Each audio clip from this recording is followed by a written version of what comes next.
ልታገባ ነው። ምንድነው የምታገባው? ጀመረህ ደግሞ የቀልድ። እውነቴን እኮ ነው ፋያው። ምንድነው የምታገባው? ባል ነዋ። ሌላ ምን ታገባለች? የምሮትን ነው? አዎ የምሬን ነው። እንዴት ደስ እንዳለኝ አትጠይቀኝ።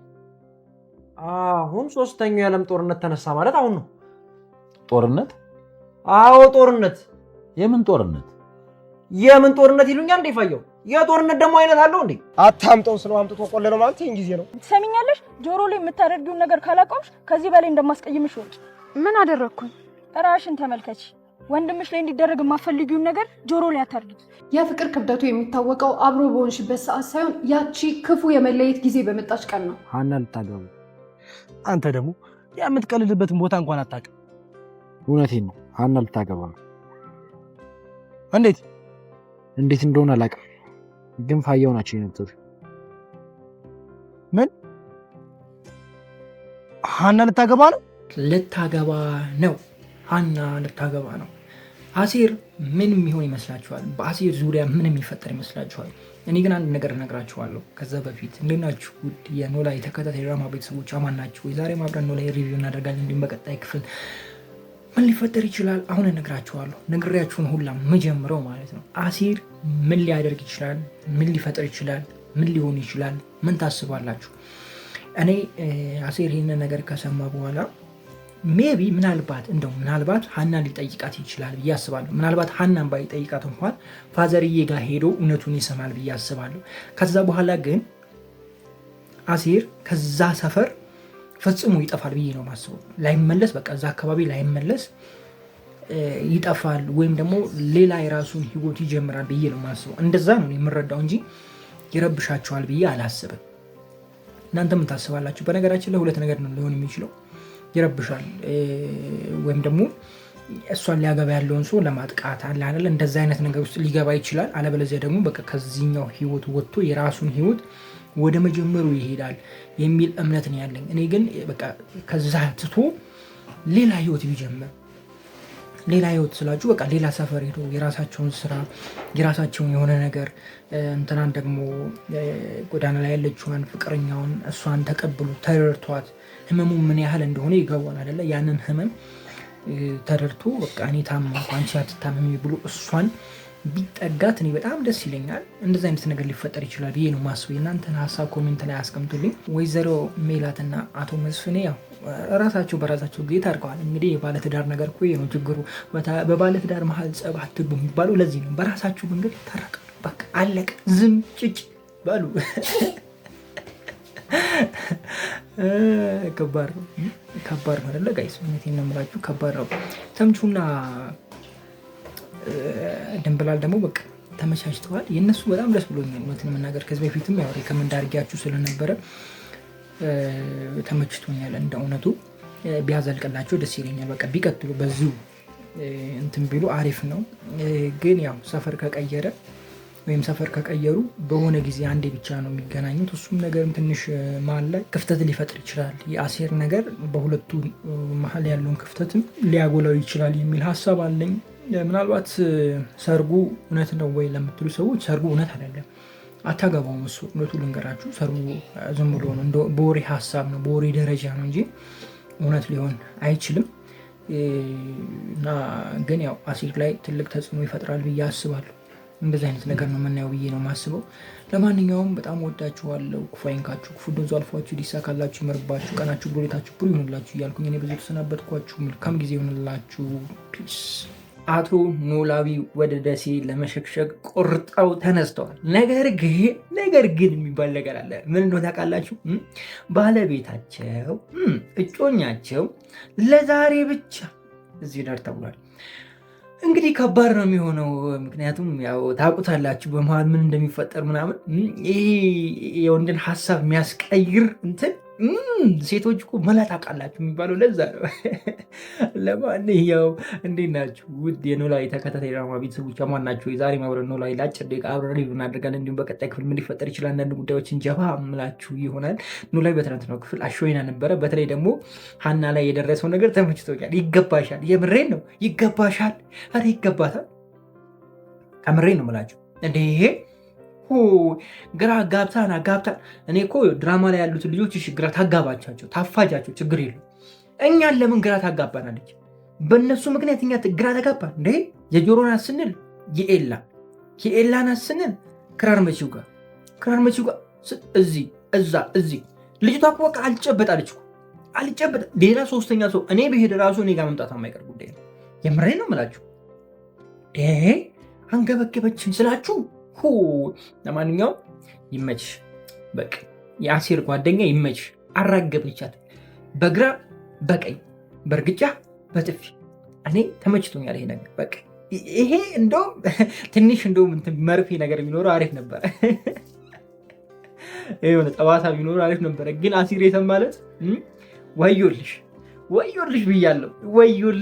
የምሬን ነው የምልሽ። እኔ ግን ከዚህ በፊትም ብያቸዋለሁ። አሴር ከልጅቷ ጋር አብሮ ቢሆን በጣም ደስ ይለኛል። ከሀና ሳይሆን ከጓደኛ ወይም ደግሞ ጎዳና ላይ ከሚተዋወቃት ልጅ ጋር ፍቅርን አብሮ ቢቀጥሉ ደስ ይለኛል። ከዛ ህይወት አውጥቶ ተቀይረው ሌላ ማንነት አይነት አለ አይደል? አሁን አሴር ለምሳሌ በፊት የነበረው ማንነትና አሁን ያለበት ሁኔታ ታውቁታላችሁ። ልክ እንደዛ ተቀይራ ምናምን ብናይ እኔ በጣም ደስ ይለኛል። ምክንያቱም ከመጀመሪያ ጀምሮ ስትወዶ የነበረው ስታፈቅሮ የነበረው እሷ ነች። ገብቷችኋል አይደለ? ምንም በሌለበት በቃ ባዶ ሆኖ ገብቷችኋል። ሱሰኛ ሆኖ ሌባ ሆኖ ምንም በቃ ተራ ሰው ሆኖ ነበር ስታፈቅር የነበረው። ያ ፍቅር ደግሞ አልተቋረጠም፣ ዛሬም አለ እና እንደዚህ አይነት ሰው ማግኘት ከባድ ነው ብዬ አስባለሁ። ብዙ ሰው ፍቅር ብሎ ወደ እናንተ የሚመጣው የሆነ መኪና ሲኖር፣ ቤት ሲኖር፣ የተሻለ ህይወት እሱ እንደምታኖረው ወይም ደግሞ እሷ እንደምታኖር ሲገባት ነው አፈቀርኩ ብላ የምትመጣው። አንተን ሳይሆን ያው ንብረትህን ነው። አንተን ሳይሆን ከአንተ የሆነ ነገር ፈልጋ ነው። ገብቷችኋል አይደለ? ትክክለኛ ፍቅር ግን ብዬ የምለው እኔ አንተነትህ ማንነትህ እንጂ አንተ ጋ ያለውን ነገር አይደለም ፍቅርና ራስህን ነው። ገብቷችኋል አይደለ? ለምሳሌ ክርስቶስን ፍቅር ብታዩት እኔ ጋ ያለውን ማንነቴን ወዶ አይደለም እኔነቴን እንጂ። ምክንያቱም እኔ ጋ ያለው ማንነት ኃጢአተኛ በደለኛ አይደለም። ይሄ ነው ፍቅር ባይነኝ እኔ። ሌላኛው የተምቹና የድንብላል ጉዳይ ነው። የድንብላልና የተምቹ ጉዳይ ነው። እነሱ ደግሞ ተመችቶኛል። ድንብላል በመጣች ጊዜ ደግሞ ተምቹ ያባራል። ተምቹ ግን አራዳ ነው፣ የገባው ነው አይደለ? ትረዳው፣ ትማር፣ መገፋት ምን አይነት እንደሆነ ትማረው። በዚህ ነገር ውስጥ እንዳያጣት ሳጋለሁ እንጂ አሪፍ ነበረ የባለፈው ክፍል። ግን በጣም እየቆየ ነው እየተለቀቀ ያለው ድራማው የሚል ነገር አለ። ያው ትንሽ ቪው ምናምንም ስለተመታ ምናምን ያው ለመናፈቅ ያክል ነው። ለዛሬ እኔም ይበቃኛል። ምክንያቱም ሌሎች ድራማዎችን ገና ስለምሰራ ጊዜ የለኝም። እውነት ለመናገር በጣም ወዳችኋለሁ። ክፉ አይንካችሁ፣ ክፉ እንደዙ አልፏችሁ፣ ሊሳካላችሁ፣ ይመርባችሁ፣ ቀናችሁ ብሩ፣ ሌታችሁ ብሩ ይሆንላችሁ እያልኩኝ እኔ በዚህ ሰነበትኳችሁ። መልካም ጊዜ። ፒስ። እኔ የምለው እቺ ሀና የምትባለው ሴትዮ ልታጨልለን ነው እንዴ? ሁላችንም እንትን ብላ እንዴ? ኤልያስን ብቻ አይደለም እኮ እያጨለለች ያለችው እኛንም እያጨለለች ነው እንዴ? እኔ አንዳንድ ማዝም ብዬ ሳስበው እቺ ልጅ ጤነኛ ነች ወይስ ሾጠጥ ያረጋታል? ወሰድ መለስ ያረጋታል? እንዴት ነው ነገሩ ጋይስ? ምንድን ነው እየተካሄደ ያለው? ቆይ እመለስበታለሁ። እንዴት ናችሁ ውድ የኖላዊ ተከታታይ ድራማ ቤተሰቦች? አማን ናችሁ ወይ? እውነት ለመናገር ዛሬ አስደብረኛለች እቺ ሀና ተብዬ አስደብረኛለች። በቃ ድብር ነው ያለ ድብር ነው እንዴ። እናንተም ከደበራችሁ ደብራችሁ፣ በዚህ ጉዳይ ከደበራችሁ ልክክ አርጎ አይባልም፣ ድብና አድርጎ ይደብራችሁ። አማርኛችን እኮ ከባድ ነው እኮ፣ ትርጉሙ ከባድ ስለሆነ ነው። አትፍረዱብኝ። ለምን እንደሆነ ልንገራችሁ። በሰላም ወደ ሀገሬ ሊሂድ ወደ ደሴ ሊሂድ ያለ ልጅ ተነስታ እኔም አብረኝ ነው ሄደው። ታዲያ እቺ ጤነኛ ነች ብላችሁ ታስባላችሁ ጋይስ? ተምቹ እኮ ልክ ልኳን የተናገር የምሬን። ተምቹ በቃ የልጅ አዋቂ አይደለም። እኔ 2 ሰው መውደድ ሀናም 3 ደርባ ወዳለች፣ 4ኛ ብታገኛ አጠላም አለ። ይኸው በቃ ይኸው እያየን፣ ይኸው በግልጽ እያየን እንደ ኧረ እባክሽን አንቺ ልጅ ልብ ግዢ።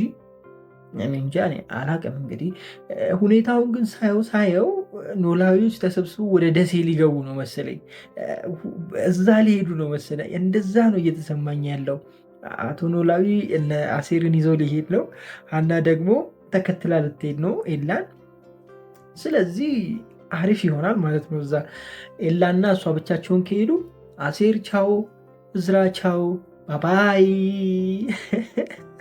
እዛ ብቻቸውን ከሄዱ በቃ አሰማምጦ አስምጦ ምናምን ጨርሶ ነው ይመጣው።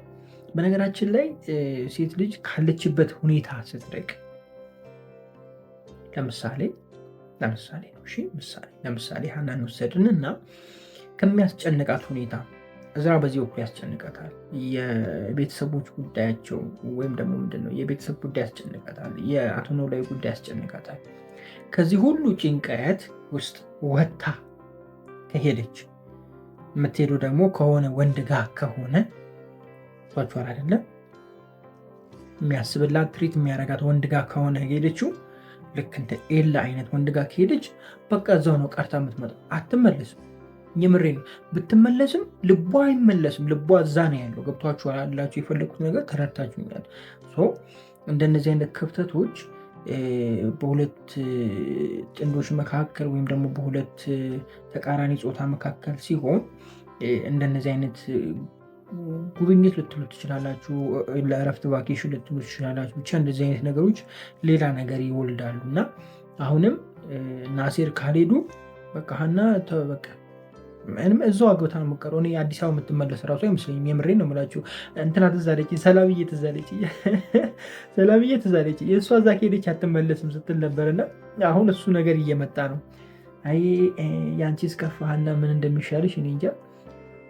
አቶ ኖላዊ ትንሽ አሳዘኑኝ እውነት ለመናገር። ምን ነው ግን ባለቤታቸው ካልተጋቡ ፍቅረኛቸው እንትን አለች። እውነት ነው እውነት አይደለም ልክ ነው። ግን አንዳንዴ ነገሮችን ቱግ ብለን እንትን ከማለታችን በፊት ተረጋግተን ብናስብ የተሻለ ነገር ይኖረናል ብዬ ነው ማስበው። እድሜ ይኖረዋል ብዙ ነገራችን። የምሬን ነው የምላችሁ። ተረጋግቶ ማሰብ፣ ሰከን ብሎ ማሰብ። የሆኑ ችግሮች ሲመጡ፣ የሆነ የሚያጨቃጭቁ ነገሮች ሲመጡ ቁጡ ከምንሆን ይልቅ ወይም ደግሞ ብስጩ ከምንሆን ይልቅ ነገሮችን ረጋ አድርገን ብናስብ የተሻለ ነው። ተጠቃሚ ነው የምንሆነው። አንደኛ ጊዜ አናባክንም፣ ሁለተኛ ደግሞ አንታመምም። ጨጓራ፣ ራስ ምታት ብዙ ነገር አለው ይዞ የሚመጣው። ሌላ ጊዜያችንን ሴቭ እናደርጋለን። ገብቷችሁ አሁን ተጣልታችሁ በመሀል 1 ሳምንት 2 ሳምንት በጸብ ላይ ቆይታችሁ ተመልሳችሁ ስትገናኙ ወይም ደግሞ ተመልሳችሁ ስታረቁ በመሀል ያለው ጊዜ ክፍተት ይፈጥራልና ያ የሚባክን ጊዜ ነው እና እንደዚህ አይነት ነገር ውስጥ ወይም ደግሞ ሪሌሽንሽፕ ውስጥ እንትን ማለት አለባችሁ። በጣም ኩል መሆን አለባችሁ። ኩል ስላችሁ በቃ ትሁት ልብ ሊኖራችሁ ይገባል ባይ ነኝ። እንደዛም ስላችሁ ደግሞ ሁሉን ነገር ትታችሁ ለፉ ማለት አይደለም። መናገር ያለባችሁ መስተካከል ያለበትን እንዲስተካከል ትናገራላችሁ። ከዛ ውጭ ግን ጸብ ላይ ከሆነ አንዳንድ የማያግባባ ያው የሁለት ዓለም ሰዎች ነው አይደለ ጋይስ? ምናልባት እኮ አንድ አካባቢ ላይ ላይሆን ይችላል ፍቅረኛችን። ለምሳሌ እኔ ፍቅረኛዬ እዚህ አካባቢ ላትሆን ትችላለች፣ ለአሁኑ የለችም። ይህ ኬት እንደምትመጣ አላውቅም። እኛ ሰፈር ትሁን ሌላ ቦታ፣ ባሌ ትሁን ቦሌ ትሁን ፒያሳ ትሁን፣ እኔ ምን አውቃለሁ የት እንደማገኛት። የት ነው ያለሽው እናቴ? በዚሁ እስኪ ካለሽ አለው የት ነሽ? ለእኔ እኮ እየጠበቆች ነው። ምን እየሰራሽ ነው? እና እነዛን ተቃራኒ በብዙ ነገር ተቃራኒ የሆኑ ሰዎች አንድ ማድረግ ትንሽ ከበድ ይላል። ብዙ ልዩነት ስላለው በጣም ሰከን ማለት፣ ነገሮችን ማለፍ፣ መታገስ ትልቅ ትርጉም አለው ብዬ አስባለሁ። በነ አቶ ኖላዊ መካከል ያለው ፍቅር ትንሽ ቢታገዝ አሪፍ ነው። ግን ያው አይለያዩም። ሲጀምር ሁለቱም አይለያዩም። ደግሞ አንቺ ልጅ ምናምን እያልሽ አሁን የምትሮጢበት ጊዜ አይደለም። ከ30 እኮ ከሄደ ከባድ ነው የሆነ አለ ጋይስ። አሁን ለምሳሌ ከሲስተር ጋር ስናወራ ምን እላለሁ መሰላችሁ? ብዙ ጊዜ አንቺ በቃ 29 ከደረሽ ልክ እንደ አምቡላንስ አናትሽ ላይ ማለት ነው የሆነ የሚጮህ ነገር ማድረግ አለብሽ ይላል። እና አሁንም አንቺ ወደዛ እየተጠጋሽ ነው። ስለዚህ በዚህን ሰዓት ልጅ እንትና ገለመኔ ምናምን ማለቱ አያስፈልግም። ሲጀመር ልጆች እግዚአብሔር ስጦታዎች ናቸው ነው የሚለው ቃሉ። ስጦታ ናቸው። እኛ ፈጥረን የምናመጣ ይመስለናል እንጂ ስጦታዎች ናቸው። ሳራም በስንት ዓመቷ ወልዳለች ጋይስ። ስለዚህ አያሳስብም ለማለት ያክል ነው። ግን እንድትወቁ ይሄኛውን ጉዳይ። ለማንኛውም እስኪ እናንተ ሀሳብ ካላችሁ ኮሜንት ላይ አስቀምጡኝ። አላብዛባችሁ። ትንሽ ጠፍቻለሁ ሰሞኑ። ያው የጠፋሁበት ምክንያት ትንሽ ሌሎች ስራዎች ስላሉብኝ በስቶብኝ ነው ጊዜ ማጣት ምናምን ነው ያስጠፋኝ ይሄ ጉዳይ ነው። ሀሳብ ካላችሁ ኮሜንት ላይ አስቀምጡልኝ። እነ ወይዘሮ ሜላት ቤት ቀይረዋል። ቤቷ ተመችታኛለች፣ በጣም ታምራለች። በተለይ ዊንዶ ቪው ያምራል። የት እንደሆነ አይዶ ነው፣ መኖሪያ ቤት ነው ወይስ ሆቴል ነው ጋይስ? የሆነ ወንዝ አካባቢ ነው መሰለኝ፣ እንደዛ ያየው መሰለኝ። እና የሚያምር ቪው አለው። ዋው ተመችቶኛል። እና እስኪ የት አካባቢ ነው ጠቁሙ።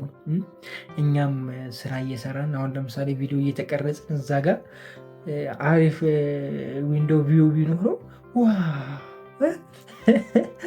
እያወራን በዛው በመሀል ፖዝ እናደርጋለን። እናንተ ፖዝ እያደረጋችሁ ታዩላላችሁ ማለት ነው። በቃኝ። በጣም ነው የምወዳችሁ። ክፉ አይንካችሁ፣ ክፉ መንዙ አልፏችሁ፣ ይዲሳካላችሁ፣ ይመርባችሁ፣ ቀናችሁ ብሎ ሌታችሁ ብሎ ይሆንላችሁ እያልኩኝ እኔ ብዙ ተሰናበትኳችሁ። መልካም ጊዜ ፒስ። እንዲሁም እንዲነሽ እንደዛም ጤዛነሽ አሉ የሀገሬ ሰው አሉ እንዴ ብለዋል ጋይስ። ይበሉ አይበሉ እኔ የማውቀው ነገር የለም፣ ግን ተረቱ ነው መሰለኝ።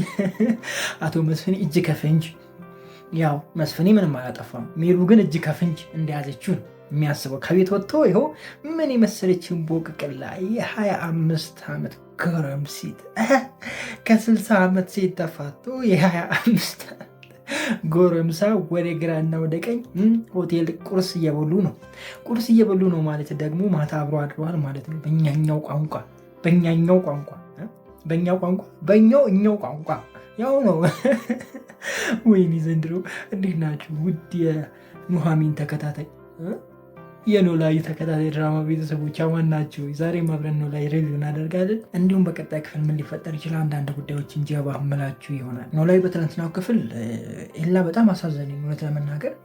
ምንድን የሆነው ኤላ ግን እኔ ራሱ አልገባኝም ምን እንደሆነ። እኔ ራሱ አመመኝ እንዲያልኩ እዚህ ጋር ሳየው ደህና ይመስለኛል፣ እዚኛው ጋር ሳየው ደግሞ ጨልሏል ልጁ፣ ትክክል አይደለም። እዚኛው ሳየው ደግሞ የሆነ ነገሩ ረስቷል፣ የሆነ ሚሞሪ የሆነ ፎርማት ሆናል ከሆነ ክፍል ላይ አላቅም እንዴት እንደሆነ መሀል ላይ ነው መሰለኝ። ወይም ደግሞ እንዴት ነው ጋይስ፣ ይሄ የሆነ ፊልም ጀምራችሁ ለምሳሌ መጣልኝ ጋይስ፣ ይሄ ድሮ በካሴት አይደለ በሲዲ ምናምን ዲቪዲ ላይ ከተ ምናምን ሲዲዎችን ፊልም እየተከራየን እናያን ነበረ። እንደዛ አይነት ነገር የተፈጠረው ኤላ ላይ እንዴት እንደሆነ ላስረዳችሁ። አንዳንድ ፊልሞች ጀምራችሁ እያያችሁት ልክ መሀል ላይ ደርስና ቀጥ ይላል። ከዛ በኋላ አንድ 10 ደቂቃ ካለፈ በኋላ ፊልሙ ይጀምራል። 10 ደቂቃ ላይ ምን እንደተፈጠረ ምን እንዳለ አታውቁም። ከዛ በኋላ ስታዩ ግራ ያገባችኋል። ይሄድና ደግሞ የሆነ ሰዓት ላይ 20 ደቂቃ መሀል ላይ ይቆረጣል።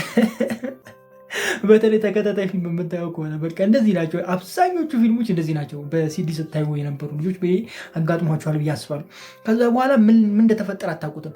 የሆነ ቦታ ስትደርሱ ይሄ መቼ ነው፣ ይሄ ኬት መጣ፣ ሌላ ተጨምሮበት ምናምን፣ ሌላ ሰው ተጨምሮ ምናምን አዲስ ፊት የምታዩት ይኖራል። ወይም ደግሞ ሌላ ከውስጥ የጎደለ ሰው ምናምን ታገኛላችሁ ምናምን። ብቻ የሆነ ግራ ያገባው ውዝግብግብ ያለ ነገር ይፈጠርባችኋል የሆነ ክፍል ላይ ሄዳችሁ ምክንያቱም በመሀል 20 ደቂቃ እንዲሁም 10 ደቂቃ 15 ደቂቃ የሚቆያል፣ 5 ደቂቃ የሚቆያል። አንዳንዴ በቃ ይቆምና ማለት ነው። ከዛ በኋላ አሳልፋችሁ ከ10 ደቂቃ በኋላ ይጀምራል። 10 ደቂቃ መሀል ላይ ያለው ሳታዩት ማለት ነው። እና ኤላም እንደዛ ሊሆን የምሬ ነው የምላችሁ። የሆነ ፓርት ላይ የሆነ ነገር ያወራል፣ እዚኛው ጋር ሲመጣ ሌላ ነገር ያወራል፣ እዚህ ጋር ሲመጣ ደግሞ እብድ ሆኖ ታዩታላችሁ። እኔ ግራ አጋባኝ። እኔ ራሱ በቃ እኔ ምን እንደመሆን እንጃ። እኔ ማለት ምን እያየሁ እንደነበረ ግራ ገብቶኛል። እስኪ የገባችሁ አስረዱኝ። እኔ ግራ ገብቶኛል የሌላ ጉዳዩ እንደሆነቱ፣ ግን በጣም አሳዘነኝ። ሼባው ደግሞ ሜላትን ወደ ላይ ሊልካትም አስቦ ነበረ። ተው ሜላትን መሾቱን ተው፣ በቃ ሀሳብ ቀይረናል አለ። አንቺ አላወቅሽ ጉዲሽን። ምን ነው ግን ፖሊሶቹ ጠፉ? ሌላውን ልተው። ምን ነው ፖሊሶቹ ጠፉ? የት ሄዳችሁ? እንቡርንክር ስትሉ የነበሩ ፖሊሶች የት ሄዳችሁ? እነ እርግብም ጠፉብኝ። የምሬን ነው። ፋዘርና ሚስትየውም ጠፉ። እዛ ጋ እኮ ከባድ ነገር አለ። መውለድ እንደማይችል አለ። እዛ ጋ ብዙ ነገር አለ። እንደገና የድንብላልና የተምቹ ነገርም ቆመ። ምንድን ነው? ኧረ ተፍ በሉ ጋይዝ፣ ተፍ በሉ እንጂ። ይሄ ተፍ በሉ። ሜሉ እንግዲህ አመለጥሽ። በማን ካላችሁኝ በመስፍኔ ምክንያት። መስፍኔ እዛ መገኘቱ የሚሉን ህይወት እንዳተረፈ አስቡ። አንዳንዴ በህይወታችሁ የሚሆነው ነገር ለመልካም ነው የሚባለው ለዚህ ነው ጋይ። ዝም ብላችሁ አይታችሁ አትለፉ። የምሬ ነው የምላችሁ። በህይወታችሁ የሚመጣው አጋጣሚ፣ በተለይ ክፉ አጋጣሚ የምትሉት አጋጣሚ ለመልካም ነው። ህይወታችሁን የታደገ ጊዜ ነው እናንተ ላይ ገባችሁ ይችላል። እንደዚህ ወደኋላ መለስ ብላችሁ ብታዩና የተፈጠረውን ተቀርጾ ብታዩት በቃ ልክ እንደዚህ እንደሚሉ ነው። አብዛኞቻችን ውይ ያለበት ጉዳይ ወይም ደግሞ ውይ ብለን በቃ ይሁን የተማረርንበት የሆነ ነገር እዛ ጋር ያለፈን ነገር ምናምን ስታዩት በቃ ህይወታችሁም ሊያልፍበት የሚችል አጋጣሚ ነበረ። ያ ነገር ባይፈጠር ኖሮ ባትዘገዩ ኖሮ ብዙ ጊዜ ለሆነ ነገር በጣም ዘገየን ብለን እንትንላለን። የሆነ ነገር አልሳካ ብሎን ዓመት ፈጀን ምናምን ወይም ደግሞ የሆነ ሉዝ አደረግን ምናምን እንላለን አለ። እዛች ቦታ ላይ መቆማችን ወደፊት ካለው አደጋ ጠብቆ ሊሆን ይችላል። ደግሞ እዚህ ጋር ያለውን ነገር ትተን ወደፊት መሄዳችን እዚህ ጋር የነበረውን አደጋ እንደናልፈው ሊሆን ይችላል እና ለመልካም ሁሉ ነገር እና ይሄ ሰውዬ ወይም ደግሞ ሽማግሌው ሜሉን ላኳት ብሎ ነበር። በቃ ሜሉ መሞት አለባት ብሎ ወስኖ ነበረ። ገብቷችኋል አይደለም? ለዛ ነው ሜሉን መግደሉን አቁሙ ተውት ምናምን ያለው። ለዛ ነው ሰው ተወስኖ ነበር ማለት ነው። በምን ምክንያት ነው ሜሉን መግደሉን ተው ያለው? በመስፍኔ ምክንያት። መስፍኔ ምን ስለሆነ? መስፍኔ ከቤት ስለወጣና ውጪ ከዛች ልጅ ጋር መግባባት ስለጀመረ። ይህ ነገር ባይፈጠር ኖሮ መስፍኔ ቤት ቢሆን ኖሮ በዚህ ታይም ሜሉ በቃ ሌላ እንትን ውስጥ ትገባ ነበረ። ባትሞትም እንኳን ሌላ አደጋ ደርሶባት ሌላ ነገር ውስጥ ትገባ ነበር። ገብቷችኋል አይደላችሁ? የፈለጉት ነገር እና የትኛውም በህይወታችሁ የሚሆነው ነገር ለመልካም ነው ብሎ ማለፍ ትልቅ ነገር ነው እና አመስግኑ። በህይወታችሁ ያለፈ ሁሉ ነገር ክፉ ሊሆን ይችላል፣ ደግ ሊሆን ይችላል፣ ሁሉ ነገር በእኛ ሃይማኖት መጽሐፍ ሲናገር በሁሉ አመስግኑ ነው የሚለው። በሁሉ ማለት በሁሉ ነው። መጥፎም ሰራ ምንም ሰራ በቃ አመስግን። በቃ በሁሉ ማለት በሁሉ ነው። ሌላ እኔ እንደዛ ነው የምረዳው። እንግዲህ እኔ እንደዛ ነው የምረዳው። ሰርቃ አመስግኖ ይቻላሉ አይቻልም? ማጣኝ አውቃለሁ፣ ይገባኛል። ግን በነገር ሁሉ አመስግኑ ነው የሚለው እና በነገር ሁሉ አመስግኑ ማለት ደግሞ በሆነም ባልሆነም በምታደርገው እያንዳንዱ ነገር አመስግን ነው። ያንን ስታደርግ ለምሳሌ ሰርቀህ ለማመስገን ስትሄድ ይጸጽታል። የዛኔ ንስሐ ትገባለህ። ያ ነው በቃ መልእክቱ እንደዛ ነው እና በሁሉ አመስግኑ ማለት ያ ነው። መቼም አጭበርብረህ መተህ ፈጣሪን ለማመስገን ስትል ይከብድሃል አይደለ? ይከብድሃል። የዛኔ ያ ትዝ ሲል ንስሐ ትገባለህ፣ ትመለሳለህ፣ ትጸጽታለህ። ያ ነገር ስለሚኖር ነው በሁሉ አመስግኑ ተብሎ የተጻፈው ብዬ ነው ማስበውና በሁሉ አመስግኑ ነው። በሆነውም ባልሆነውም አመስግኑ። በቃ እንደዛ ነው የሚሰማኝና እስኪ እናንተን ሀሳብ ኮሜንት ላይ አስቀምጡልኝ። ምን ትላላችሁ እናንተስ? በመጨረሻ የሜሉና የመስፍኔ ጉዳይ በቀጣይ ክፍል ምን ሊሆን ይችላል ብላችሁ ታስባላችሁ? እኔ የሆነ ይገናል ብዬ አስባለሁ። ማለት ሜሉ ወደ ሌላ ነገር ተወስዷለች ብዬ ነው ማስበው። ምናልባትም ደግሞ ሜሉ ቀስ ልትል ትችላለች ብዬ አስባለሁ። ነገር ግን ነገሩ ቀስ የሚያስብል አይደለም። ለዚህ ነው አሻፈረኝ ብለህ ከቤት የወጣኸው እቺን አስቀምጠህ ነው ቅምጥ ምናምን አይነት ነገር ልትፈጥር ትችላለች ሜሉ ብዬ አስባለሁ። በሌላ አቅጣጫ ደግሞ የዚህ ነገር መፈጠር መስፍኔ ወደ ቤት የሚመለስበትንም መንገድ ሊከፍት ይችላል የሚል ሀሳብ አለኝ። እናንተ የተለየ ሀሳብ ካላችሁ ኮሜንት ላይ አስቀምጡልኝ። በጣም ወዳችኋለሁ። ክፉ አይንካችሁ፣ ክፉ መንዙ አልፏችሁ፣ ሊሳካላችሁ፣ ይመርባችሁ፣ ቀናችሁ ብሩ፣ ሌታችሁ ብሩ ይሁንላችሁ እያልኩኝ እኔ በዚህ ተሰናበትኳችሁ። ፒስ። ኤላ በቃ ጨለለ ጋይስ፣ ጨለለ በቃ ቻው። ኧረ ምን ነው ጋይስ? ምን እየተካሄደ ነው? ጭራሽ ያልሰማነውም አለ። አየው መውለድ አይችሉም። እንዴት ነው? ፍቅረኛቸው ትታቸው ትሄድ ይሆን ወይስ ደግሞ አብራቸው ትቀጥል ይሆን? ምን ታስባላችሁ? እስኪ ሀሳባችሁን ኮሜንት ላይ አስቀምጡልኝ። እንዴት ናችሁ ውድ የኖላዊ ተከታታይ ድራማ ቤተሰቦች? አማን ናችሁ? ዛሬም አብረን ኖላዊ ሪቪው እናደርጋለን። እንዲሁም በቀጣይ ክፍል ምን ሊፈጠር ይችላል አንዳንድ ጉዳዮችን ጀባ መላችሁ ይሆናል። ኖላዊ በትላንትናው ክፍል አሪፍ አይነት ክፍል ነበረ። በተለይ ደግሞ ተምቹ በጣም አስደስቶኛል። ማንን በመምረጡ አትሉኝም? ከእርግብ ማለት ነው። አንደኛ ትችላለህ። በቃ መምረጥ ያለበት ድንብላል ነው ስል ነበረ። ድንብላልን መርጧል። በጣም ተመችቶኛል፣ አስደስተኛል። በቃ የመጨረሻ ነው ያስደሰትከኝ።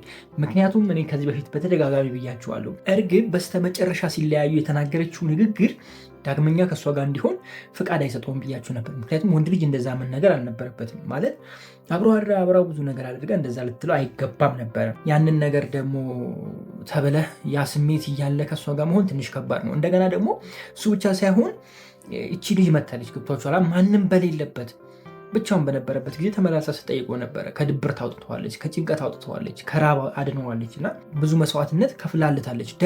ደግሞ ማለት ነው ጋይተን ከዚህ በፊት ብያቸዋለሁ። ገና ሁለቱ የተገናኙ ጊዜ እዛ ቤት የሄደ ጊዜ እና ኪችን ውስጥ የተገናኙ ጊዜ ሁለቱ ፍቅረኛሞች ይሆናሉ ብያችሁ ተናግሬ ነበረ ካስታወሳችሁ። ከዚህ ቀደም ገና በፊት ማለት ነው እና ያ ነገር ነው ትዝ ያለኝ በቃ በዛሬው ክፍል እውነት ለመናገር እና ተሳክቶልናል። በቃ ሬኮመንዴሽን እኮ እንችላለን። አባት ላይክ አድርጉ በሉ። ላይክ ይገባኛል እንዴ! በደንብ ላይክ ዝጭ አድርጋችሁ ላይክ አድርጉ እና በዚህ ነገሩ በጣም ደስ ብሎኛል። የትናንትናው ክፍል ትንሽ ቅር ያለኝ የኤላ ማበድ ወይም የኤላ መጨለል ከሰማን በኋላ ያለው ነገር ትንሽ ደባሪ ነው። አሴር ምን ሊላት ነው ብሎ በቃ አሳቆን እኮ እንዴ! ድጋሚ በቃ አልቻልኩም ያፈቀርኩሽ ሊለው እንዴ ሊል ያዋርደው እንዴ እያልኩ ኤላ ጨለለ ብሎ ረፍ እና ኤላ ምን ይሻላል? ምን ታስባላችሁ? ሀና ሁሉን እርግፍ አድርጋ ከኤላ ጋር ትሆናለች ወይስ እንዴት ነው ነገሩ የሚሆነው? ምን ትላላችሁ? እኔ ግን ነገሩ በቀላሉ ይስተካከላል ብዬ ነው ማሰብ። ማለት ያን ያህል ወሰብሰብ ያለ ነገር ይፈጠራል የሚል ሀሳብ የለኝም። እንደሆነቱ በትናንትናው ክፍል በጣም ብዙ ያመረረ ነገር አይተናል። አቶ መስፍኔ አምሯል፣ አስቴር አምራለች፣ እንደገና ራሷ ሜላትም አምራለች። ሁሉ ነገር በቃ አምሮ ነው ያለውና ትንሽ ወሰብሰብ ያለ ክፍል ሆኗል። በጠላቶች በኩል ምንም ነገር ማየት አልቻልንም። ቢታይ አሪፍ ነበረ። ምን አይነት አጀንዳ እንደሰሩ፣ ምን አይነት እቅድ እንደመጡ፣ ምን አይነት ፕላን እየሰሩ እንደሆነ፣ ሜሉን ለማጥመድ ምን እያደረጉ እንደሆነ ብናይ በጣም ጥሩ ነበረ። ግን አላየንም። ችግሩ ምን ታስባላችሁ ታዲያ? ጠይቃችኋለሁ። እኔ ምን ገዶኝ ምን እያስቡ ይመስሏችኋል? ማለት ሜላትን ጠልፈው ሌላ ክስ ተደርቦባት እዛው እንድትቀር እንደሚሰሩ አውርተው ነበረ። ታዲያ ሜላትን በምን መልኩ ነው ጠልፎ መጣል የሚችሉት ብላችሁ ስታስቡ ምን መጥቶላችኋል? በባለፈውም የተወሰነ ነገር ሪከመንድ አድርጊያችሁ ነበረ። እስኪ ዛሬም ደግሞ ጨምር ላድርግላችሁ። እኔ አንድ ነገር ነው ያልኳችሁ። ባለፈውም ድርጅቷ ውስጥ የነሱ ሰራተኞች አሉ። ስለዚህ ኤክስፓየርድ ያደረገ ወይም ደግሞ ጥራቱ ያልተረጋገጠ ምርት እንዲወጣና በስሟ እንዲሸጥ አድርገው እሷን በዚህኛው ኬዝ ደርበው ወደ እስር ቤት